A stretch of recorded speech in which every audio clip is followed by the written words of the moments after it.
This is a story about love, loss, and the long road back to light. My son Ryder was born still after what seemed to be a healthy, full-term, uneventful pregnancy. Nothing prepared us for that day or for everything that followed. In this podcast, I'll take you through the moments leading up to his passing, the immediate aftermath, and the reality of learning how to survive something that feels impossible to survive. I'll show you how I slowly found my footing again, how joy eventually made its way back into my life, and where I am today. This is not medical advice, and I'm not a therapist or healthcare professional. These are my experiences, my perspectives, and my truth. If you are walking a similar path, I encourage you to seek guidance from your care providers and find what works best for you. But this is my story, and if you're here, I hope that somewhere within it, you find a little bit of hope.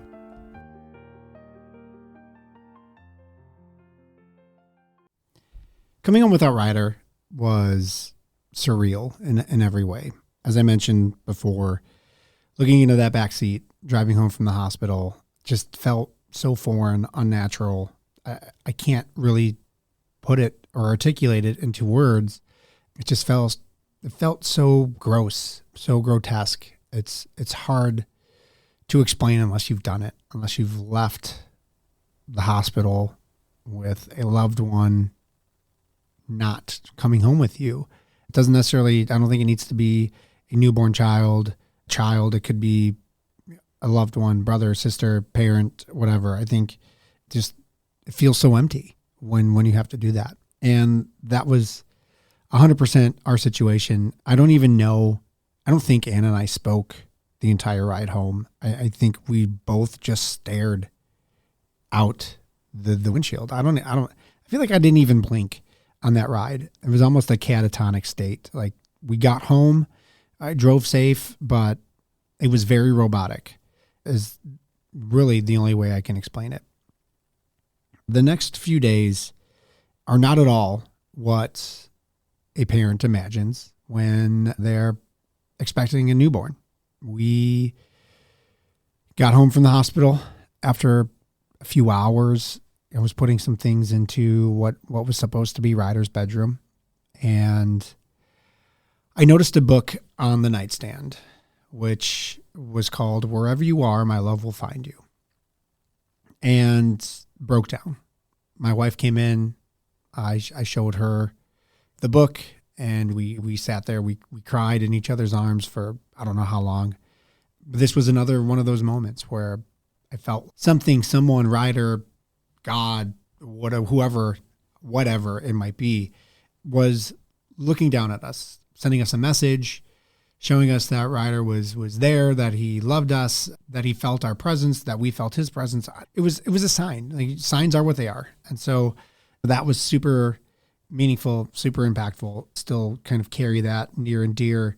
I actually have those words, wherever you are, my love will find you, tattooed on my forearm, kind of around Ryder's footprints. It was a healing moment in the first several days after losing him. It was kind of like one of the first healing moments that we had. And then life starts happening around you. Our parents were there. Well, my mom, my dad had already passed, so my mom was there with my aunt. Anne's parents were there. Her sister was there. Of course, they're trying to get us to eat. And I remember distinctly, college basketball was on, March Madness was on, and Iowa was playing. So the family was glued to that game and cheering for the team. And in my head, I was like, well, how are we watching and cheering on basketball right now? It just felt so insignificant, so unimportant. They weren't wrong for doing it. Not mad at them, was never mad at them. But I remember being like, why? why do we care in this moment? But I remember them trying to feed us. And there was pizza at the house. I was leaning up against the kitchen sink. My sister-in-law, Laura, gave me a plate of pizza. And in my mind, I grabbed the plate and threw it against the wall, broke the window, broke the plate. Pizza went everywhere, glass went everywhere. And then I snapped back to reality. And I was standing there with the plate. It reminded me of a scene from Fight Club where the main character would lose focus, sitting at his desk, snap, start destroying everything, beating up people, and then they cut back and he'd still be sitting at his desk staring off into space. I feel like this happened to me a lot over the first several days, few weeks. I would have these breaks. I don't want to say breaks in reality. I wasn't losing my mind, but I think my brain was coping with things in the only way it knew how. Like I was holding it together for my wife, for myself, for the family. I was not crying a lot. Anne was an emotional wreck. I was more stoic in a lot of areas, but it was messing with me. I think it really was. I was having these breaks. Honestly, that's what they were. They were mental breaks in which my mind would take me somewhere else in that moment where I'd be doing the same exact thing, but I'd flip out, smashing things, breaking things, and then I'd snap back to reality. And I think it's like subconsciously, like I wanted to do those things, but I knew that I couldn't. So my brain was just doing them for me. Again, not a psychologist, not a psychiatrist. So don't know what or why it was happening. Don't know what it would be called, but that was my reality during those days. A few days after coming home, we had to go to the funeral home and start preparing for what we wanted to do for Ryder. And that's surreal in and of itself. Like to be going from expecting your first child a handful of days prior and then talking about funeral homes and what we're going to do, like that was so messed up, but it's where we were. And so I remember going to the funeral home, and the funeral home by us was massive. And we walked in and they were so kind, so empathetic. And they were really in the series of events that led us to having to go to the funeral home. It's disgusting to say this, but the funeral home is almost a bright spot in our story to this point, in that they were so incredibly caring and delicate with us and with Ryder, to the point to where I mentioned that woman coming into the hospital room and asking us about the physician and things and how she got flustered and left. And we didn't fill out that paperwork.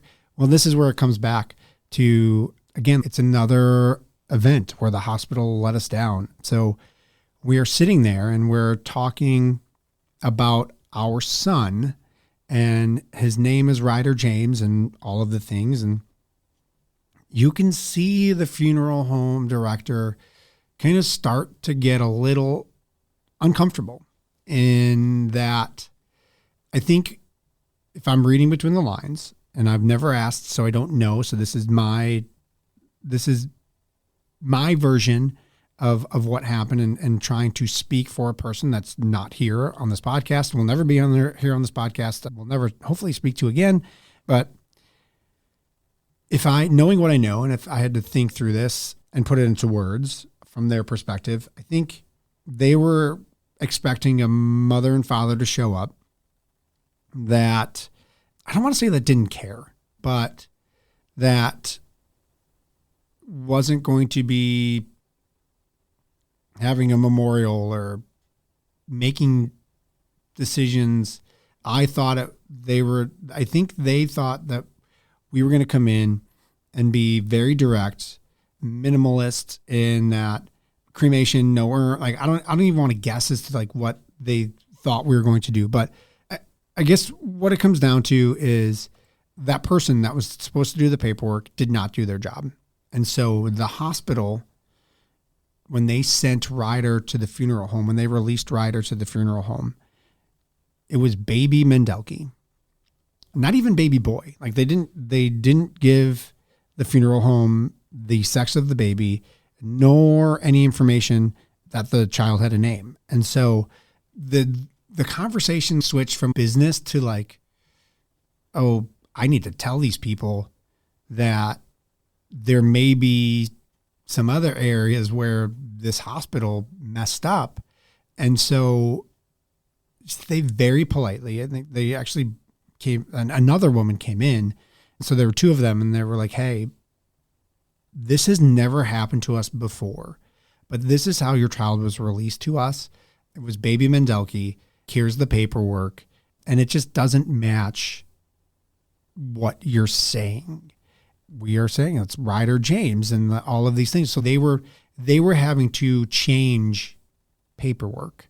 And when your child is born still, when Ryder, there's not a birth certificate and a death certificate.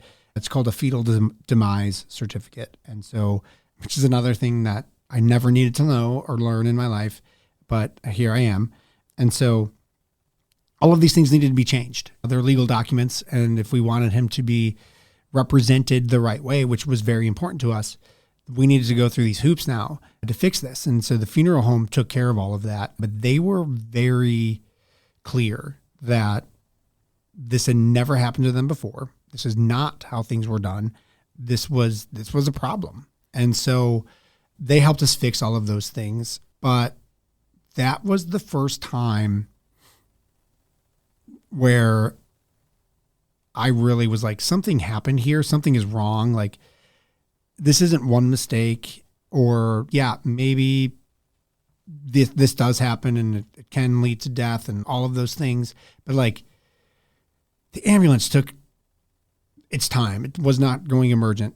Took us to the wrong area of the hospital. They moved us rooms. It was well over an hour from the time I called 911 to when they first checked Ryder's vital signs. And then there's this paperwork incident, and now it's at the funeral home. So these things start piling up, and we leave the funeral home, and my wife and my sister-in-law and my mother-in-law, my sister-in-law and my mother-in-law are both nurses. So they are very empathetic to the nurses, and the nurses, again, were fantastic. And so there was like, we need to, send flowers or cards and thank yous to the nursing staff. Like, they were fantastic. And I was like, no, we don't. Let's slow our roll here. Like, we need to stop everything that we're doing. Like, there seems to be a pattern here of mistakes or missteps or lack of urgency, a lack of care, lack of compassion. So while these individuals were great, the entire experience from start to finish has been horrific, and something is wrong here. And so I made calls to attorneys' offices, and we got response back very quickly, essentially saying, yep, none of this stuff adds up. Here's what we need to do. And so they gave me kind of my marching orders for the day, which unfortunately was to order an autopsy for Ryder. And that was a traumatic experience in and of itself. I handled that on my own that day. I took it upon myself to reach out to the medical examiner, the coroner's office, and to start going through that process. I also needed to call the funeral home to let them know that this is what we were going to do, that we were holding off on the cremation. And they agreed with that. So they were very helpful. They put everything, they stopped everything. They reached out to the coroner's office. They had Ryder transferred, all of those things. But in order to get an autopsy, after the cause of death has been determined, and that was closed at the hospital, and we did not challenge it at the hospital, we did not ask for an autopsy at the hospital, there was all sorts of red tape that needed to be, all sorts of hoops, all sorts of red tape that needed to be dealt with. And so I spent, I think, 8 or 9 hours on the phone that day with the medical examiner's office. And at first they were very unhelpful. I will say that. They didn't know what we were trying to accomplish. They were very clear that they could not change the cause of death, that they very unlikely to open these things, that it need to go through a system of approvals, and they needed to get a medical examiner to agree to take it and do the autopsy after the fact. There were all these conversations, and they were not very helpful. However, during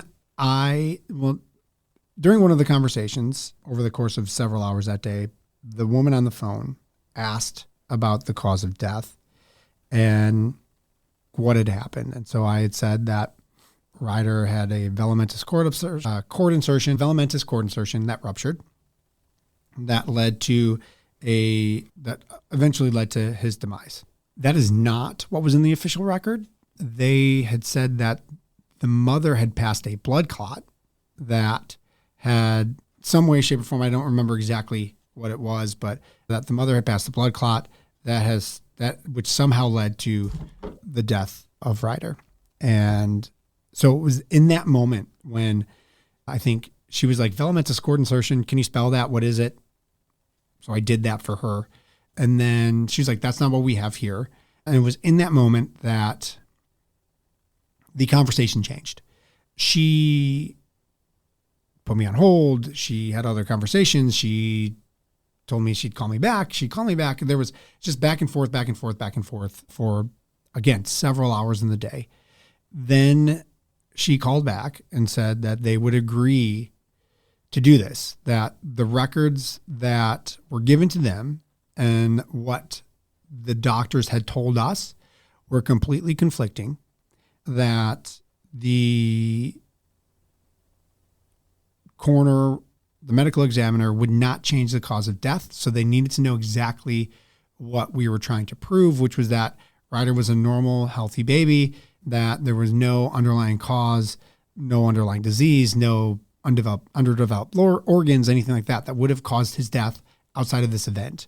So they said that they could do that, but they would not change the cause of death because that was already kind of signed, sealed, delivered, whatever. So they would agree to do the autopsy, but they needed to walk me through kind of what that meant, which I will spare everyone the details, but I had to agree to what they were going to do to our son. And I think science is fantastic. These things are needed. It was certainly needed here. I have pity and compassion, empathy, all of the words, all of the things for anyone who's ever had to make these decisions and was given the information, whether it be an autopsy, organ donation, any of these things. Losing a child or a loved one is hard enough, but then to have the discussion and knowing what the procedure entails, I mean, some of that information is also horrific. And so that was very difficult, but ultimately we needed to make that decision. And so we did get that autopsy, and they did come back and say that there was no underlying cause of death. He was a normal, healthy, fully grown baby that outside of this event should have survived. So we did take that information and we did follow down the legal path, which I will not discuss in this series, unfortunately, or fortunately, however you want to look at it. I cannot discuss those issues, but we did go down that route, which took several years. But anyway, going into the next several days, it was hard. There were a lot of logistical things that the anger was swelling up inside us. The reality of not having our son with us was starting to hit. I think for Anne, it was immediate. And in a lot of ways, it was for me too. But Anne was the one that was pregnant. She felt Ryder growing inside of her. She could feel the baby move. She felt the kicks and all of those things. It was with her. He was with her 24/7 for 9+ months. I did not have that. I had gone to most of the appointments. We had been to doctors and out of doctors throughout the pregnancy and never came home with the baby. And so while I understood the reality, in some ways it was almost like, oh, we didn't bring the baby home today, but next time we go to the next appointment, we'll bring Ryder home with us. Like it's going to be fine. Like I think there was somewhere in my mind, there was like that math was going on that just, it didn't make sense to anyone, not even to myself. But I think there was that protection was up somewhere, somehow, that we didn't come home with a baby today, but we'll come home next time. Like, cause that was normal. We went to a lot of appointments and never came home with a baby. So how is this any different? I think I was shielding myself for a little bit, but it started to sink in, and then it was just sad. It was just sadness. And it was part of everything we did and did not do. If we watched a show and it touched there was a baby or touched a pregnancy or whatever, we had to stop and we couldn't move forward. If we went, the first time we went to the grocery store, not even the grocery store, we went to Target. And this was right around Easter. And so we went to Target, and of course, Target is promoting Easter. Everybody is, but you don't realize that all of that stuff, it would have been baby's first Easter, all the Easter baskets, all of that stuff was all front and center when you walk in. And there was a moment for Anna and myself where we were like, oh shit, everything baby is in our face. Like everything that was supposed to be our life as of March 22nd is staring at us. That didn't happen. So the first Easter basket, the joy, all of those things that we were supposed to be experiencing, we weren't going to get that. And there was this real reminder as soon as we walked in. And then it was like, all right, close your eyes, keep your head down, just get the milk or whatever you needed and get out of the store. But we realized that there were going to be these triggering events and these reminders, these indicators everywhere that we would never have anticipated. And I think a normal, I don't want to say normal, but the average person in this country, at least, where all of this stuff is jammed down our throats, would never look at these things as triggering events or traumatic. The world is not built for people who have lost children, that have trouble with pregnancy and infertility, that want babies and cannot have them. There are reminders of these losses, and they're all losses. They are all traumatic. There are these reminders and these triggers everywhere. And they don't happen for everyone. But if you were in this space, if you were part of this lost community that so many people are a part of, there are just things everywhere that is a kick to the gut. And this was that was our first experience in one of those moments. And again, those things are everywhere. And so I'll leave this episode at that. And next episode, we will dive into some of those gut punches and where they came up, whether they be situations like this or people and who showed up, who didn't. But there are these reminders everywhere.